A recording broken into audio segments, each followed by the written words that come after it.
Pemirsa, Galih Aditya Dharma, caleg dari Partai Perindo Dapil 1 Oku Timur kembali mengadakan lomba di Desa Negeri Pakuan, Kecamatan Buai, Pembuka Peliung, Oku Timur.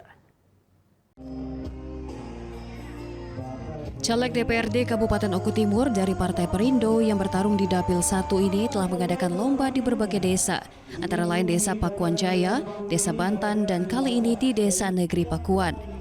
Antusiasme masyarakat dari 3 desa tersebut sangat besar, bisa dilihat dari membludaknya masyarakat hadir untuk ikut serta dalam lomba yang diadakan oleh Galih Aditya Dharma bersama Partai Perindo ini. Bukan hal yang mustahil bagi Galih Aditya Dharma bersama Partai Perindo dan tim sukses untuk menargetkan 1 kursi untuk Dapil 1.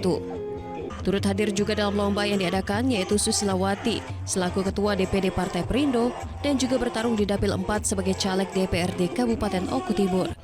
Juga hadir Ika Julia Stati selaku Badan Pemenangan Nasional Partai Perindo dan juga bertarung sebagai caleg DPR RI Dapil Sumsel II.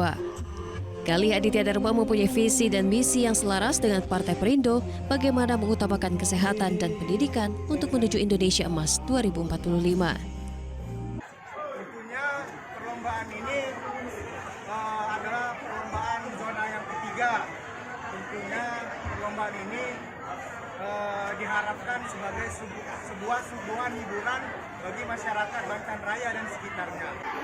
Mungkin saya sendiri adalah caleg di Dapil 4. Kami berjuang bersama-sama untuk mewujudkan apa yang menjadi cita-cita Partai Perindo di Timur Benang, rakyat sejahtera. Nah, pendidikan ini akan sangat bagus sekali jika disupport dari kesehatan.